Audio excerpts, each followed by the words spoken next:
Hello guys, स्वागत है आप सभी का आपके अपनी यूट्यूब चैनल क्रिएटिव एस्पे स्टडी 2022 पर। तो कैसे हैं आप सब लोग? उम्मीद है आप सब अच्छे होंगे और अपनी पढ़ाई कर रहे होंगे। तो जैसा कि मंडे और ट्यूसडे हिस्ट्री का था। मंडे को तो हमने एक वीडियो अपलोड करा था, लेकिन ट्यूसडे को नहीं कर पाए थे, उसके लिए सॉरी, क्योंकि कल टाइम नहीं मिल पाया था। तो हम अब उस वीडियो को संडे को अपलोड कर देंगे, तो आप ज़रूर से उसे देखें। उसकी जगह एक दिन हम संडे को कर लेंगे। और आज बुधवार है, वेडनेसडे, तो आज सब्जेक्ट है हमारा साइकोलॉजी, मनोविज्ञान। तो मनोविज्ञान के अब तक 2 वीडियोस अपलोड हो चुके हैं। उसमें हमने देखा था मनोविज्ञान के बारे में हम पढ़ रहे थे कि मनोविज्ञान का क्या अर्थ है और इसको दर्शन शास्त्र से अलग किसने किया। तो हमने देखा था कि सर्वप्रथम ये दर्शन शास्त्र का भाग था और इसका उल्लेख अरस्तु की पुस्तक डी एनिमा से प्राप्त होता है, ये हमने पढ़ा था। और अरस्तु को मनोविज्ञान का जनक माना गया है, ये भी हमने देखा था। और हमने देखा था कि कोल्सनिक एकमात्र ऐसे मनोवैज्ञानिक थे जिन्होंने अरस्तु को नहीं बल्कि प्लेटो को मनोविज्ञान का वास्तविक जनक माना है। मनोविज्ञान शब्द का सर्वप्रथम प्रयोग कब हुआ और इसका क्या कौन सी पुस्तक में बताया गया है, ये भी हमने देखा था। और हमने देखा है कि साइकोलॉजी शब्द ग्रीक, यूनानी या लैटिन भाषा से बना है, जो 2 शब्दों साइको और लोगस से बना है, जिसका अर्थ है आत्मा का विज्ञान।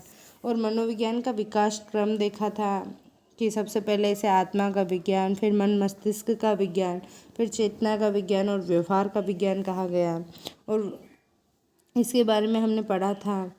इसके बाद हमने देखा था कि विलियम वुंट ने अपनी पुस्तक आउटलाइन ऑफ साइकोलॉजी में चेतना शब्द को बुरा बताया है, ये भी देखा था। और मनोविज्ञान की प्रथम प्रयोगशाला की स्थापना कब, किसने और कहाँ की, ये भी हमने देखा था। मनोविज्ञान को सर्वप्रथम दर्शन शास्त्र से अलग विलियम वुंट ने किया, ये भी हमने देखा था। और सबसे पहले बुद्धि परीक्षण पर कार्य प्रारंभ करने का श्रेय विलियम वुंट को जाता है। और बुद्धि परीक्षण 1905 में अल्फ्रेड बिने ने किया, ये सब भी हमने देखा था। और बुद्धि परीक्षण का जनक बिने को माना जाता है, ये भी हमने देख लिया था। और बिने बुद्धि परीक्षण फ्रेंच भाषा में बना था, लेकिन हिंदी, उर्दू, पंजाबी, अंग्रेजी भाषाओं में इनका अनुवाद किया गया। वो किन ने किया, ये भी हमने देखा है ना। तो विलियम वुंट को संरचनावाद और अंतर्दर्शन विधि का जनक माना जाता है, ये भी देख लिया था। तो उससे आगे हम आज पढ़ने वाले हैं संरचनावाद से आशय। संरचनावाद क्या है? बालक बालिकाओं के मस्तिष्क में किसी विषय वस्तु की रूपरेखा का निर्माण होना ही संरचनावाद है। संरचनावाद से क्या आशय है या संरचनावाद क्या है? बालक बालिकाओं के मन मस्तिष्क में बालक बालिकाओं के मस्तिष्क में किसी विषय वस्तु की रूपरेखा का निर्माण होना ही संरचनावाद है। अंतर्दर्शन विधि से आशय बालक बालिकाओं के द्वारा स्वयं की मानसिक प्रक्रियाओं का स्वनिरीक्षण या स्व अध्ययन करना ही अंतर्दर्शन कहलाता है। विलियम वुंट ने अंतर्दर्शन विधि को वैज्ञानिक आधार प्रदान किया, अतः इन्हें अंतर्दर्शन विधि का जनक माना गया है।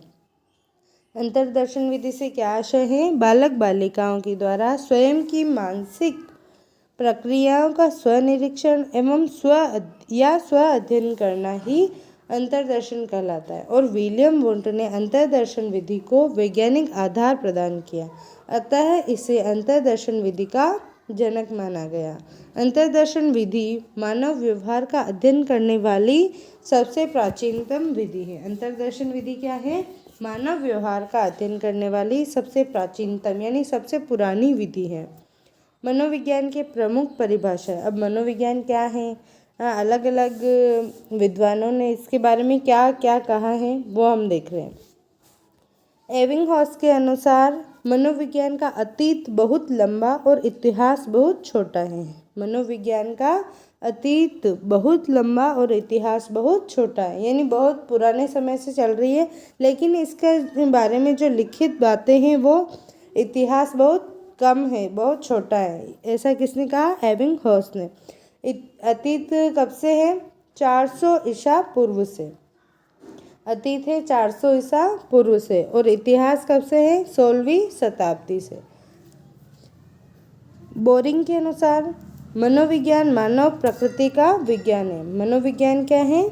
मानव प्रकृति का विज्ञान है। वुडवर्थ के अनुसार मनोविज्ञान वातावरण के संबंध में व्यक्ति की क्रियाओं का क्रमबद्ध अध्ययन है। वुडवर्थ के अनुसार मनोविज्ञान वातावरण के संबंध में व्यक्ति की क्रियाओं का क्रमबद्ध अध्ययन है। वुडवर्थ ने एक और परिभाषा दी है जो इसके विकास क्रम के बारे में है। मनोविज्ञान ने सर्वप्रथम आत्मा, मन, मस्तिष्क, चेतना का त्याग कर वर्तमान में व्यवहार को अपनाया है। अगर ये वाली परिभाषा हम याद कर लेते हैं तो हमें विकास क्रम आसानी से याद रह सकता है। तो वुडवर्थ ने क्या कहा? मनोविज्ञान ने सर्वप्रथम आत्मा, मन, मस्तिष्क, चेतना का त्याग कर वर्तमान में व्यवहार को अपनाया है। स्किनर के अनुसार मनोविज्ञान मानव व्यवहार का आधारभूत विज्ञान है। स्किनर ने क्या कहा? मनोविज्ञान मानव व्यवहार का आधारभूत विज्ञान है। स्किनर ने भी इसकी एक और परिभाषा दी है, वो क्या है? मनोविज्ञान अनुभव एवं व्यवहार का विज्ञान है। मनोविज्ञान क्या है? अनुभव एवं व्यवहार का विज्ञान है। ये किसने कहा? स्किनर ने। मैकडूगल मनोविज्ञान आचरण एवं व्यवहार का यथार्थ विज्ञान है। मैकडूगल ने क्या कहा? मनोविज्ञान आचरण एवं व्यवहार का यथार्थ विज्ञान है। आचरण यानी कि कार्य करने का तरीका और व्यवहार यानी कि कार्य। वॉटसन के अनुसार मनोविज्ञान मानव व्यवहार का सकारात्मक विज्ञान है। वॉटसन ने क्या कहा? मनोविज्ञान मानव व्यवहार का सकारात्मक विज्ञान है। क्रो के अनुसार मनोविज्ञान मानव व्यवहार एवं मानवीय संबंधों का विज्ञान है। क्रो। एलिस क्रो और लिस्टन क्रो के अनुसार मनोविज्ञान मानव व्यवहार एवं मानवीय संबंधों का विज्ञान है। पिल्सबरी के अनुसार मनोविज्ञान की श्रेष्ठ परिभाषा मानव व्यवहार के विज्ञान के रूप में दी जा सकती है। पिल्सबरी ने क्या कहा है? मनोविज्ञान की श्रेष्ठ परिभाषा मानव व्यवहार के विज्ञान के रूप में दी जा सकती है। अब आता है मनोविज्ञान की प्रकृति कि मनोविज्ञान की प्रकृति कैसी है। मनोविज्ञान एक विधायक या सकारात्मक या वस्तुनिष्ठ विज्ञान है। तो मनोविज्ञान क्या है? एक विधायक, सकारात्मक या वस्तुनिष्ठ विज्ञान है। इसका प्रमुख अध्ययन बिंदु मानव व्यवहार माना जाता है। तो मनोविज्ञान का प्रमुख अध्ययन बिंदु किसे माना जाता है? मानव व्यवहार को। इसके नियम व सिद्धांत सार्वभौमिक है। मनोविज्ञान के नियम और सिद्धांत क्या है? सार्वभौमिक है, यानी हर जगह एक समान है। सभी का महत्व, सब जगह इसका महत्व समान है। इसकी प्रकृति वैज्ञानिक है। मनोविज्ञान की प्रकृति कैसी है? वैज्ञानिक है। यह हमारे सामाजिक एवं भौतिक वातावरण का अध्ययन करता है। मनोविज्ञान हमारे सामाजिक एवं भौतिक वातावरण का अध्ययन करता है। मनोविज्ञान मानव को मनोसामाजिक प्राणी मानता है। मनोविज्ञान मानव को कैसा प्राणी मानता है? मनोसामाजिक प्राणी मानता है। यह हमारे तीनों पक्षों का अध्ययन करता है। मनोविज्ञान हमारे तीनों पक्षों का अध्ययन करता है, जो कौन कौन से? ज्ञानात्मक, भावात्मक और क्रियात्मक। ज्ञानात्मक यानी सोचना, समझना, तर्क, विचार, चिंतन। भावात्मक यानी रोना, भय, खुशी, प्रेम, क्रोध, ईर्ष्या आदि। क्रियात्मक यानी चलना, फिरना, खेलना, कूदना, दौड़ना, सोना आदि। ज्ञानात्मक सोचना, समझना, तर्क, विचार, चिंतन। भावात्मक रोना, भय, खुशी, प्रेम, क्रोध, ईर्ष्या। क्रियात्मक चलना, फिरना, खेलना, कूदना, दौड़ना, सोना आदि। आगे शिक्षा, एजुकेशन। मानव व्यवहार में परिवर्तन करने की प्रक्रिया ही शिक्षा है। शिक्षा क्या है? मानव व्यवहार में परिवर्तन करने की प्रक्रिया ही शिक्षा है, या बालक बालिकाओं की जन्मजात शक्तियों का विकास करने वाली प्रक्रिया ही शिक्षा है। बालक बालिकाओं की जन्मजात शक्तियों का विकास करने की प्रक्रिया ही क्या है? शिक्षा है। शिक्षा शीर्षक नामक पुस्तक की रचना स्वामी विवेकानंद ने की। शिक्षा शीर्षक नामक पुस्तक की रचना किसने की? स्वामी विवेकानंद ने। और स्वामी विवेकानंद ने क्या लिखा है? स्वामी विवेकानंद ने लिखा कि मानव में अंतर्निहित पूर्णता को विकसित करने की प्रक्रिया ही शिक्षा है। क्या कहा? मानव में अंतर्निहित पूर्णता को विकसित करने की प्रक्रिया ही शिक्षा कहलाती है। शिक्षा शब्द की उत्पत्ति संस्कृत भाषा के शिक्ष धातु से मानी जाती है। शिक्षा शब्द की उत्पत्ति कहाँ से मानी जाती है? संस्कृत भाषा की शिक्ष धातु से मानी जाती है, जिसका शाब्दिक अर्थ होता है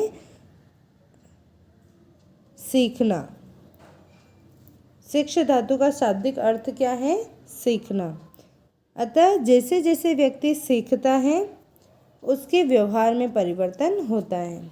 जैसे जैसे व्यक्ति सीखता जाता है उसके व्यवहार में क्या होता है?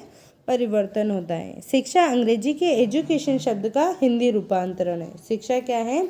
अंग्रेजी के एजुकेशन शब्द का हिंदी रूपांतरण है, जिसकी उत्पत्ति लैटिन भाषा के एजुकेटम शब्द से मानी जाती है। एजुकेशन शब्द की उत्पत्ति लैटिन भाषा के एजुकेटम शब्द से मानी जाती है, जो दो शब्दों से मिलकर बना है, ई और ड्यूको। ई यानी आंतरिक, DUC और ड्यूको यानी बाहर प्रकट करना। एजुकेशन शब्द एजुकेटम शब्द से बना है, जो लैटिन भाषा का शब्द है। एजुकेटम शब्द दो शब्दों ई और ड्यूको से मिलकर बना है। ई यानी आंतरिक, ड्यूको DUC और ड्यूको यानी बाहर प्रकट करना। तो आंतरिक शक्तियों या विचारों को प्रकट करने की प्रक्रिया ही शिक्षा कहलाती है। शिक्षा क्या है? आंतरिक शक्तियों यानी मन के अंदर जो विचार है, शक्तियाँ है, उसे बाहर दूसरों के सामने हम प्रकट कर देते हैं, तो उसे क्या कहते हैं? इसी प्रक्रिया को हम शिक्षा कहते हैं। शिक्षा की परिभाषा। अब अलग अलग विद्वानों ने शिक्षा के बारे में क्या कहा, शिक्षा की क्या क्या परिभाषाएं दी हैं, वो हम पढ़ने वाले हैं। तो हर्बर्ट के अनुसार शिक्षा अच्छे नैतिक चरित्र का विकास है। हर्बर्ट के अनुसार शिक्षा क्या है? शिक्षा अच्छे नैतिक चरित्र का विकास है। BR अम्बेडकर, बाबा साहब भीमराव अम्बेडकर के अनुसार क्या है? शिक्षा वह शेरनी का दूध है जो इसे जितना पिएगा वह उतना ही दहाड़ेगा। भीमराव अम्बेडकर जी ने क्या कहा? शिक्षा वह शेरनी का दूध है जो इसे जितना पिएगा वह उतना ही दहाड़ेगा। कहने का अर्थ है कि जिस व्यक्ति को जितनी शिक्षा प्राप्त होगी, जितना ज्ञान होगा, वो उतना ही समझेगा और उतना ही बोलेगा, है ना। तो जिस चीज़ का हमें ज्ञान होता है उसी के बारे में हम कुछ भी कह सकते हैं। अगर हमें ज्ञान ही नहीं है तो हम कैसे कहेंगे? तो इसीलिए भीमराव अम्बेडकर जी ने कहा है कि शिक्षा वह शेरनी का दूध है जो इसे जितना पिएगा वह उतना ही दहाड़ेगा। क्योंकि हमें जितना ज्ञान होता है, जितनी शिक्षा होती है, उतना ही हमें उसके बारे में समझ आता है, हम उसके बारे में बोल सकते हैं। हम परिस्थिति के अनुसार, जैसी परिस्थिति है उसके अनुसार रिएक्ट कर पाते हैं, है ना। फ्रॉबेल के अनुसार शिक्षा बालक बालिकाओं की आंतरिक शक्तियों को बाहर प्रकट करने की प्रक्रिया है। फ्रॉबेल ने क्या कहा है? शिक्षा बालक बालिकाओं की आंतरिक शक्तियों को बाहर प्रकट करने की प्रक्रिया है। आंतरिक शक्तियाँ यानी मन के अंदर जो भी विचार है, शक्तियाँ है, उसको बाहर प्रकट करने की प्रक्रिया है। सुकरात के अनुसार मानव मस्तिष्क में निहित अमूर्त विचारों को बाहर प्रकट करने की प्रक्रिया ही शिक्षा है। अमूर्त विचार यानी जो बाहर नहीं है, सामने नहीं है, वही अमूर्त है। तो मानव मस्तिष्क में निहित अमूर्त विचारों को बाहर प्रकट करने की प्रक्रिया ही शिक्षा है। ये किसने कहा है? सुकरात ने। जॉन डेवी के अनुसार शिक्षा वातावरण पर नियंत्रण करने की प्रक्रिया है। जॉन डेवी ने क्या कहा? शिक्षा वातावरण पर नियंत्रण करने की प्रक्रिया है। अगर हमें शिक्षा प्राप्त है, हमें किसी चीज़ का ज्ञान है, तो कैसी भी परिस्थिति हो हम उसे संभाल लेते हैं, नियंत्रित कर लेते हैं। अगर हमें किसी चीज़ का ज्ञान नहीं होगा तो हम क्या करेंगे? कोई परिस्थिति ऐसी आ जाएगी तो हम घबरा जाएंगे, उस पर नियंत्रण नहीं कर पाएंगे। तो अगर हमें शिक्षा प्राप्त है, हमें ज्ञान है किसी चीज़ का, तो हम क्या कर लेते हैं? उस वातावरण पर नियंत्रण कर लेते हैं। महात्मा गांधी जी ने क्या कहा? शिक्षा वह है जो बालक बालिकाओं का सर्वांगीण विकास करे। तो गांधी जी ने क्या कहा है? शिक्षा वह है जो बालक बालिकाओं का सर्वांगीण विकास करे। सर्वांगीण यानी सभी ओर से सभी तरह का विकास। पेस्ट्रोलॉजी के अनुसार शिक्षा मनुष्य में अंतर्निहित शक्तियों का स्वाभाविक सामंजस्यपूर्ण विकास है। पेस्ट्रोलॉजी के अनुसार शिक्षा मनुष्य में अंतर्निहित शक्तियों का स्वाभाविक सामंजस्यपूर्ण विकास है। रूसो के अनुसार प्रत्येक बालक के प्राकृतिक शक्तियों, योग्यताओं व क्षमताओं का स्वतः एवं स्वाभाविक विकास का नाम ही शिक्षा है। रूसो ने क्या कहा है कि शिक्षा क्या है? प्रत्येक बालक की प्राकृतिक शक्तियों, योग्यताओं व क्षमताओं का स्वतः एवं स्वाभाविक विकास का नाम ही शिक्षा है। अरस्तु के अनुसार शिक्षा से स्वस्थ शरीर में स्वस्थ मस्तिष्क का निर्माण होता है। ये तो हमने हमेशा से देखा है कि स्वस्थ शरीर से स्वस्थ मस्तिष्क का निर्माण होता है, लेकिन जब शिक्षा होगी तभी उससे हम अच्छी चीज़ें सोचेंगे, अच्छे काम करेंगे। हमारा दिमाग अच्छे से काम करता है, अच्छी चीज़ें सोचता है। तो अरस्तु ने क्या कहा कि शिक्षा से स्वस्थ शरीर में स्वस्थ मस्तिष्क का निर्माण होता है। अगर हमें किसी चीज़ के बारे में ज्ञान नहीं है तो हम उसके बारे में अच्छा कैसे सोच सकते हैं? हम बस गेस करेंगे कि अच्छा है, बुरा है, नहीं है। हमें जिस चीज़ के बारे में सही से जानकारी नहीं है तो हम उसके बारे में कुछ सही नहीं सोच पाएंगे। तो हमें जब शिक्षा प्राप्त होती है तो क्या होता है? स्वस्थ शरीर में स्वस्थ अच्छे मस्तिष्क का निर्माण भी होता है। नकारात्मकताएं दूर होती है, सकारात्मकताएं आती है, अच्छी चीज़ें हम उसके बारे में सोच पाते हैं। प्लेटो के अनुसार शारीरिक, मानसिक एवं बौद्धिक विकास की प्रक्रिया का नाम ही शिक्षा है। प्लेटो ने क्या कहा है? शारीरिक, मानसिक एवं बौद्धिक विकास की प्रक्रिया का नाम ही क्या है? शिक्षा है। शिक्षा मनोविज्ञान। परिवर्तित मानव व्यवहार का अध्ययन करने वाली मनोविज्ञान की शाखा शिक्षा मनोविज्ञान कहलाती है। शिक्षा मनोविज्ञान क्या है? परिवर्तित मानव व्यवहार का अध्ययन करने वाली मनोविज्ञान की शाखा शिक्षा मनोविज्ञान कहलाती है। या शैक्षणिक परिस्थितियों में मानव व्यवहार का अध्ययन करने वाली मनोविज्ञान की शाखा शिक्षा मनोविज्ञान कहलाती है। शिक्षा मनोविज्ञान क्या है? शैक्षणिक परिस्थितियों में मानव व्यवहार का अध्ययन करने वाली मनोविज्ञान की शाखा शिक्षा मनोविज्ञान कहलाती है। शिक्षा मनोविज्ञान का उद्भव रूसो के प्रकृतिवाद से माना जाता है। शिक्षा मनोविज्ञान का उद्भव किससे माना जाता है? रूसो के प्रकृतिवाद से माना जाता है। अतः रूसो ने लिखा कि बालक जो कुछ भी सीखता है प्रकृति की गोद में रहकर सीखता है, अतः प्रकृति ही उसे दंड एवं पुरस्कार प्रदान करती है। शिक्षा मनोविज्ञान का उद्भव रूसो के प्रकृतिवाद से माना जाता है। और रूसो ने क्या लिखा है?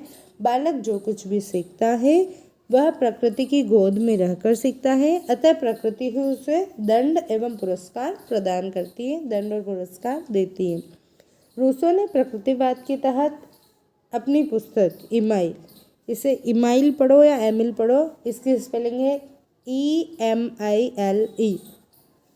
तो रूसो ने प्रकृतिवाद के तहत इमाइल नामक पुस्तक में सर्वप्रथम बाल केंद्रित शिक्षा का विचार दिया। रूसो ने किस में दिया? इमाइल नामक पुस्तक में सर्वप्रथम किसका विचार दिया? बाल केंद्रित शिक्षा का विचार दिया। बाल केंद्रित शिक्षा से आशय। अब बाल केंद्रित शिक्षा क्या है ये हम देख रहे हैं। तो वह प्रक्रिया जिसका संचालन बालक बालिकाओं की योग्यता, क्षमता, रुचि, अभिवृत्ति एवं बुद्धि को ध्यान में रखकर किया जाए, बाल केंद्रित शिक्षा कहलाती है। बाल केंद्रित शिक्षा क्या है? वह प्रक्रिया जिसका संचालन बालक बालिकाओं की योग्यता, क्षमता, रुचि, अभिवृत्ति एवं बुद्धि को ध्यान में रखकर किया जाए, बाल केंद्रित शिक्षा कहलाती है। यानी बच्चों के आधार पर, बालक बालिकाओं के आधार पर चलने वाली शिक्षा है ये बाल केंद्रित शिक्षा। रूसो को बाल केंद्रित शिक्षा का जनक माना जाता है। तो बाल केंद्रित शिक्षा का जनक किसे माना जाता है? रूसो को। रूसो ने बाल केंद्रित शिक्षा के तहत बालक बालिकाओं को एक पुस्तक के समान माना है एवं लिखा कि बालक एक पुस्तक के समान होता है, अतः सभी अध्यापकों को उसका अध्ययन करना चाहिए। रूसो ने क्या किया? बाल केंद्रित शिक्षा के तहत बालक बालिकाओं को एक पुस्तक के समान माना और क्या कहा, लिखा कि ये जो बालक बालिकाएं हैं वो एक पुस्तक के समान हैं, तो सभी अध्यापकों को इसे आद्योपांत यानी शुरू से अंत तक, आदि से अंत तक पढ़ना चाहिए और इसका अध्ययन करना चाहिए कि बालक बालिका कैसा है और उसी के अनुसार उसका क्या करना चाहिए, शिक्षा प्रदान करें उसको, उसके बारे में जो भी करना हो वो किया जाना चाहिए कि बालक कैसा है। मनोविज्ञान की शिक्षा, मनोविज्ञान को सबसे बड़ी देन बाल केंद्रित शिक्षा मानी जाती है। मनोविज्ञान की शिक्षा, मनोविज्ञान को सबसे बड़ी देन क्या है? बाल केंद्रित शिक्षा। मनोविज्ञान के नियमों एवं सिद्धांतों का सर्वप्रथम शिक्षा के क्षेत्र में अनुप्रयोग करने का श्रेय रूसो को जाता है। मनोविज्ञान के नियमों एवं सिद्धांतों का सबसे पहले शिक्षा के क्षेत्र में अनुप्रयोग किसने किया? तो रूसो ने किया। 1890 में विलियम जेम्स ने द प्रिंसिपल ऑफ साइकोलॉजी नामक पुस्तक की रचना की और बालक बालिकाओं के आत्मसंप्रत्यय का विकास किया। 1890 में विलियम जेम्स ने द प्रिंसिपल ऑफ साइकोलॉजी नामक पुस्तक की रचना की। कौन सी? The principle of psychology. किसने?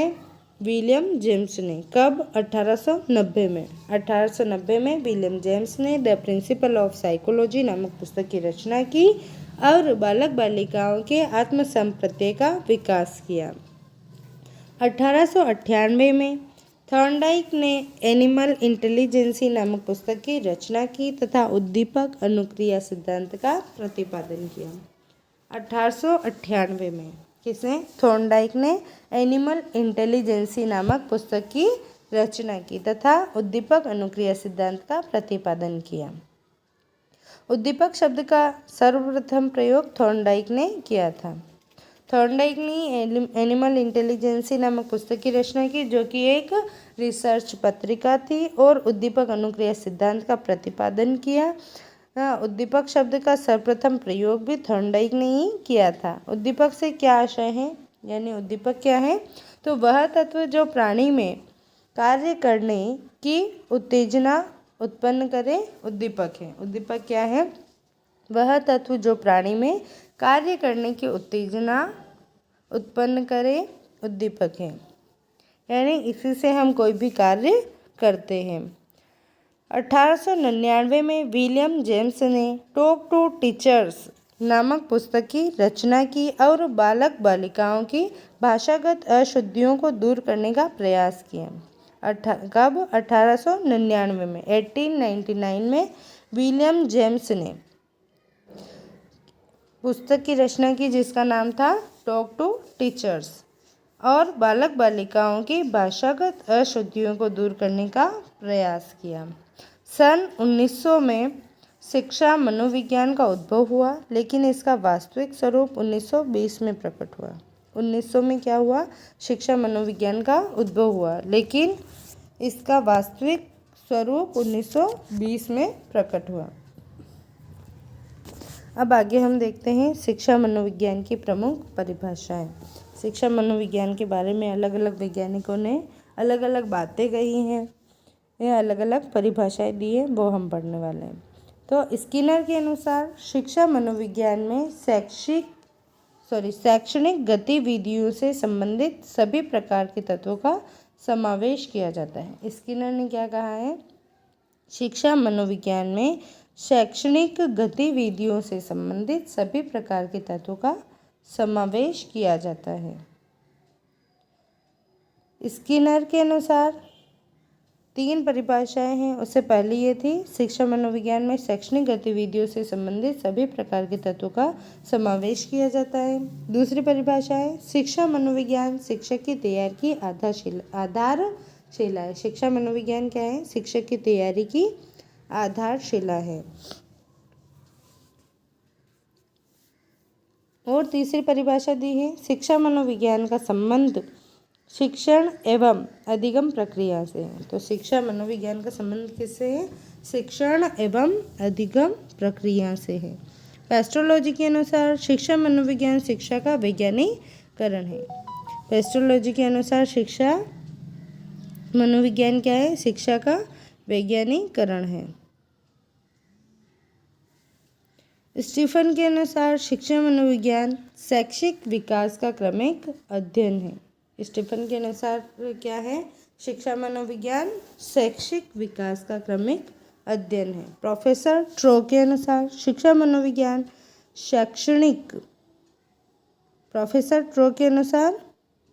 शिक्षा मनोविज्ञान शैक्षणिक परिस्थितियों का मनोवैज्ञानिक अध्ययन है।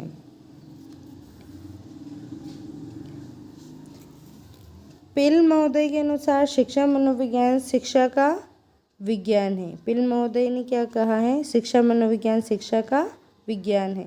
क्रो एंड क्रो के अनुसार बालक बालिकाओं के जन्म से वृद्धावस्था तक के अनुभवों की व्याख्या एवं वर्णन करना ही शिक्षा मनोविज्ञान है। क्रो एंड क्रो ने क्या कहा? बालक बालिकाओं के जन्म से वृद्धावस्था तक के अनुभवों की व्याख्या एवं वर्णन करना ही शिक्षा मनोविज्ञान है। जेम्स ड्रेवर के अनुसार शिक्षा मनोविज्ञान में मनोविज्ञान के नियमों एवं सिद्धांतों की खोज के साथ साथ शैक्षणिक समस्याओं का भी समाधान किया जाता है। जेम्स ड्रेवर ने क्या कहा है?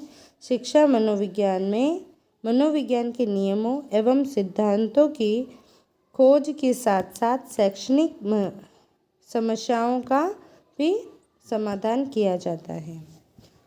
कोल्सनिक के अनुसार मनोविज्ञान के नियमों एवं सिद्धांतों को शिक्षा के क्षेत्र में लागू करना ही शिक्षा मनोविज्ञान है। कोल्सनिक ने क्या कहा? मनोविज्ञान के नियमों एवं सिद्धांतों को शिक्षा के क्षेत्र में लागू करना ही शिक्षा मनोविज्ञान है। थॉर्नडाइक और स्किनर ने कहा है, शिक्षा मनोविज्ञान में शिक्षा से संबंधित संपूर्ण व्यवहार एवं व्यक्तित्व आ जाता है। थॉर्नडाइक या स्किनर के अनुसार शिक्षा मनोविज्ञान में शिक्षा से संबंधित संपूर्ण व्यवहार एवं व्यक्तित्व आ जाता है। तो फ्रेंड्स, कल हम पढ़ेंगे शिक्षा मनोविज्ञान की प्रकृति के बारे में और इससे आगे हम कल पढ़ेंगे। तो ऐसे ही आप डेली हमारे आने वाले वीडियोस को देखें और अपनी तैयारी करते रहें और ऐसे ही सपोर्ट बनाए रखें। Thanks for watching. Keep reading, keep learning and keep watching. Bye bye.